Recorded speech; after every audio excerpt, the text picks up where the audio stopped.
welcome once again to Living in the 21st Century. Joining me today is Cathryn Laduke, Director for Disabilities of SEDFOB Inc. Cathryn, it's a pleasure to have you on. Hi, thank you for having me again. It's always good to have you. Okay, Cathryn, you moved from Massachusetts to Florida. The first time you got there, things started working out pretty well for you. And now you're getting into the environment or becoming more Floridian. Things may not be shaping it so bright after all. Would you start on that for me? Okay, so what's been going on is I feel like that my past Yes. from home is getting to me because I'm struggling to find a long-term home and sticking to that, but also struggling with Social Security. Like I can't work what I want or when I want to, and then no one and not a lot of people want to work with those type of hours. So are you limited to the time frame in which you can work? Is that what you're saying? Yes. So I feel limited on the time that I can work, and it's feel like it's embarrassing. Okay, tell me something.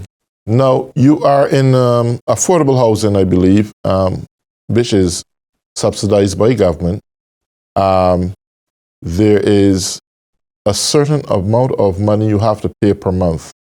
Now, do the job that you have or had, would it entitle you to earn enough to make that coverage along with taking care of yourself? No, the affordable thing I have with the assistance that I have, it is enough just to pay my rent, but rent alone. But it's not enough for other expenses that people desperately need, that are having a hard time finding work to cover for those expenses. Okay, what kind of expenses you're looking at? Talk about cable bill, electric bill, credit card bills that you seem to have, and it just doesn't seem to end, because I can only work this limited amount of hours and still can't pay. You still can't pay the expenses. So if you could only work a limited amount of hours, and let's take, for example, let's say you did work past your limited amount of hours, what would happen? What will happen to the money? So if you're on Social Security like myself, it will go on a brief pause. And you would have to pay your Medicare, because if you have Medicare under this benefit that everybody with a disability has, you will be paying it out of pocket, the $170.10 out of pocket. And that's a lot of money. And then you also have 3 years to consistently keep a job. And you'll lose everything in 3 years if that happens. So let me get something straight. You are a disabled person. You have flexible hours. Your disability that puts you in a disabled bracket can take its opportunity any moment to get you sick and put you out of work for a few hours, or maybe weeks, or maybe days, or maybe months. What happened then? If that happened, you can work consistently for 3 years straight. What happens? Like I said, what will happen if you work consistently for 3 years? But if something does happen, you would have to reapply under an expedited thing. It's like an expedited like process, but it's not really expedited because it takes over 5 years to get the money back if it doesn't work out and you pass that 3-year mark. Okay. So is this something that is state mandated? Is this something that is in all states or just Florida in itself? It's in all states, but it only happens when you pass your 9-month probationary period. So and it makes it a lot harder once you do. And I never realized that once you pass that time. So people with disabilities do have their backs are up against the wall, so to speak. Yes. If you do, you damn. If you don't, you still damn.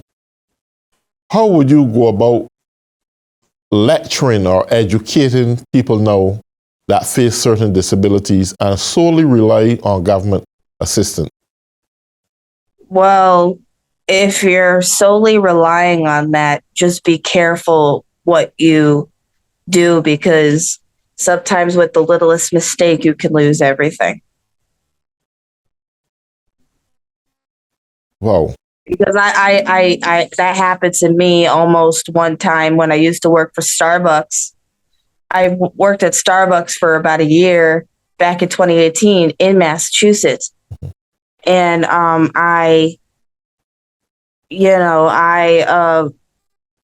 they said I worked full time, and I only worked part time because I never worked a full time job in my life, because you're not allowed to do that. That's what's mandated in every state. You're not allowed to work full time, period. Understood. So here's my question to you. Disability people, they are in a bracket where it's very tight, right? Now, at the end of the day, you are still human. You got the same basic needs, the expectations of life, and you want to live those to the best of your ability. Now, when government has all the say, that's represented by a group of so-called legal scholars, right, that make system and legislations and rules and regulations, that never, for one moment in their lives, was in a position that you are in, or any other disabled person are in. How could they make decisions that are really tailor-made to you all? They have the power to do that. It's the government. Yeah, it is the government. I asked that question to simply make this point. Disabled comes in many forms, and I want to look at your point, at your situation. You have codings, right? And codings, it doesn't give you warning signs. You can wake up tomorrow and have a tumor growing on your kidneys, your heart, your liver, or some part of you, or bulging out. Or even my brain, which is something that a lot of us do. Anything like that, right? And I sorry to have the next person online, because here's the situation. There are assisted suicide, and these folks would want to tell you, listen, your life is in a mess. Why don't you kill yourself, right? Now, should a person who's simple-minded that face and already depressed and going through these problems in life, hearing this negativity in their brain, they would want to kill themselves. But then how a person like you can come on air then and give advice or motivate other disabled people to be more independent? It seems like a kind of chaotic atmosphere to me. How do you really cope with this atmosphere? How would you nourish the disabled to be mentally strong? Because you now have to be a spokesman for this, for the disability. I've been at this for so long. Like, I've been dealing with this and been dealing with life as a disabled person for so long, I've grown used to what a lot of people expect from me. But I know what I'm capable of, but I know that a lot of people out there Mm-hmm. are capable of doing so much more than just sitting around and doing nothing. Right. Instead of me contemplating on what if, because like I'm not gonna kill myself because, and you shouldn't kill yourself over this, but that has been happening in this world today, that people with disabilities do end up doing that because they have nothing else to turn to, and they shouldn't, because the more perseverance that you have in your heart, the better it will be. Okay. What about family unity, family support? Because I believe this is vitally essential. And trust me, this is America. This is America, right? And families love to see their family members try to make it on their own, to go that extra mile, be independent, and doing it on their own, just like you. And you still have your mom who give you all the best support she possibly can. But that's a fortunate thing for you. In the real America that I know there are a lot of disabled people. I work with some of them who family members couldn't really care much about them. And how important is it for family members love those with disabilities and try to be more sensitive in their matters, probably keep them at home, I don't know. But how would you educate family members to the importance of paying critical attention to their loved ones with disabilities?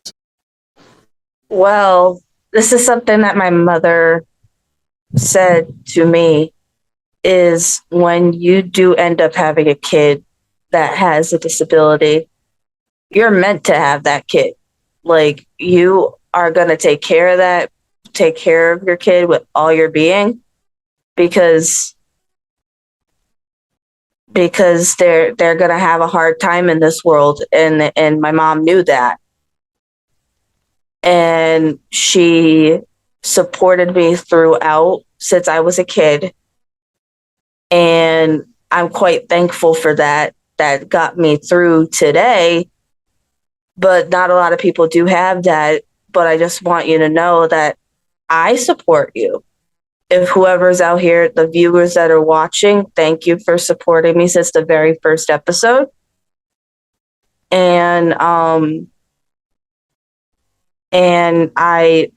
couldn't be grateful to have this type of platform to speak on these issues. Yes. Something that really concerns me, and you just said it. Your mom made it absolutely clear that she has to love you and be there for you. And most parents do love to be there for them kids. But unfortunately, in this real world, the parents end up dying before their kids pass. And when their loved ones pass, that love and support and background that was there is gone. What next for that person? So what would happen? I know when a loved one does pass, because I know I'm prepared for that inevitable eventually, if my mom does eventually pass. Like, you have to just continue within yourself to have that strong belief in yourself that you're going to get by. Because it's just, you need to be like strong for yourself, because no one's going to do it for you. Absolutely. And even that you have family that said that they say they could support you, but they don't know what you're going through until they witness it. They live in they live in your shoes. But not a lot of people in my family have been in my shoes, other than my mom seeing myself living like this. Right. I want to use the word here, empowerment, and this is fundamentally important to me. Disabled folks had been in an unfortunate situation, both physically, in some cases morally, economically, psychologically, and in many ways, right? And the word here is empowerment. These need more empowerment than the able-bodied person. They want someone to speak to them, to give them the confidence and motivation despite of what their circumstances may be in life, right?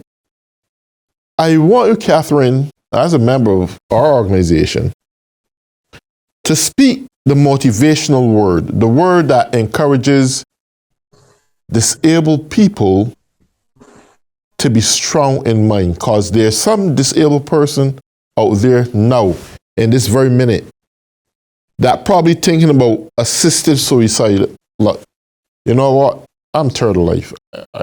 There's no one here for me. There's no one to turn to, no one to talk to. I think it's just best that I tell my nurse, you know what? I had enough of this life. Just give me a pill and let me go. I can deal with that, right? Deep down in the heart, they don't want to die. Mentally, their mind is telling them, go ahead. There's no use for you. Speak an empowerment word right now. Something that to make the disabled mind become stimulated, that will move them from one level of paralyzing in their mind, not the physical body now, to a level where they become active and resuscitate themselves from where they're at and try to get the best out of life. What would you want to say to those people? Perseverance is a big word that I love using because ever since college, persevering is the way to go about everything in life. And I'm hoping that the person who's currently going through whatever they're going through when it comes to having disability and knowing these things, you're not alone. And I hope people watching, they are motivated and inspired to better their lives, because eventually I'm gonna better my life, so I could teach others to do so and continue to do that, because I'm doing that right now. Even though it makes me feel like I know that I'm doing something right, because I know I'm motivating people out there. Excellent. You know, my grandmother, I'll take that word from you, perseverance. My grandmother always used to say, perseverance seldom fails. And that not just for the disabled, but for the able body in mind. And that is a very powerful word there, perseverance. Despite of what life throws at you, and I want to speak this from the bottom of my heart, whether you are able-bodied or disabled, perseverance seldom fails. And when you can motivate yourself off of perseverance, you often win. Now, a disabled person may ask themselves, but how can I win? At the end of the day, I am still disabled. But mentally, you do win. Because a strong mind is the backbone for your survival. You must have a strong mind, strong willpower. And Cathryn, that's what I love about you, because you are a model out there for society and the disabled community. You don't allow your disability to get you down. But people don't understand the seriousness of your disability. And just to state a little bit about Cordon's disease, no better person to discuss a little bit more about it than you. So take it away. Just tell the public what your disability are, what Cordon's really is. So Cowden's is a tumor growth syndrome that, like, I grow tumors all over my body, and I have to get checked on occasion. And but I don't that for certain cases, not a lot of people show signs of having a disability because I look normal. Mm-hmm. But like having tumors, like it makes the nervous system do something because it makes you have a disability, because that's what makes you have ADHD, speed processing delays. So you can have multiple disabilities and still look normal. Yes. And it also prohibits you from getting children, right? Yep. Right. And I'm currently right now, I'm not going to have kids because that's already been done. Right. Let me ask a question. For the female who is suffering from Cowden's, and do you see any opportunity if they try to get a kid at a very young age that is still a possibility, or it just doesn't exist at all? What do you mean, a possibility of like a cure? Right. So Cowden's, let's say you want to become impregnated or you want to get pregnant. You could have done it at the age of 13 or 14 or 15 or 16 before things get out of proportion. Is that a possibility, or you just can't have kids? Which one is it? I can't have kids, and if I wanted to have kids, I would have to adopt. Oh, but that may be a legal matter, considering your situation. Be in a position and an to take. expensive matter. Yeah. So in this case, you are put in a world where it's just you. Yep. Is that a lonesome place to be in life? Well, it's not necessarily lonesome, but it can be, like when you start feeling that way. But having a pet, like I'm eventually going to want to get a pet, Mm-hmm. but usually having a pet makes you feel like you're not alone. Well, yeah, to some degree it do, but it still put you in a place of denial. There are people that have family members around them every day, pets around them every day. But this thing called a mind is a very serious thing. And when the realities of life start to get in your mind, and you see your friend that you went to college with and she moving on with her life, or he moving on with his life, and he has a house and he has kids and pets and all these kind of things, and you say to yourself, wow, I wish I was there. You go to sleep and you clutch on a pillow and there's no one there but you, and maybe a pet, but the pet can't communicate with you. You are giving all the love to the pet, but hardly any is coming right back. It can't talk to you. It can't put you in a place of comfort. And I don't want to be tedious under these circumstances, but when we speak about empowerment and perseverance, the mind power has to be superseding just a pet, because you got to acknowledge and embrace the fact that everything is just at you. No one can bear your burden. No one can even share your burden, even if they give you some little bit of support. And I think that's the most critical part I'm getting at. How could we best preserve those minds, that part of that human being, to make them comfortable? Willpower. Lots of willpower. Willpower. And that's a good word, but the reality, many people don't have it though. Mm-hmm. And like, that's like the simplest thing I could probably break that down when it comes to all that we discussed during this episode. Okay. Because like the thing about it is, like, yes, I'm not gonna have any children, and it's traumatizing. Yes, it's like, sometimes you look and you see a kid playing the playground, you're like, damn, I still have that fever, and I'm like, I shouldn't have this fever because I can't produce. Right, and that's normal to feel that way, and that's why I was asking you, because I'm sure that's a part that lodge in every person that has a disability's mind, especially those who can't have kids. But they have to be strong in acknowledging that fact and being in a position to live with it, to accept themselves for who they are, you know. And that is what I'm getting at. So we coming on the last 2 minutes, Cathryn, and I want you to speak holistically to folks with disabilities and the final word of comfort.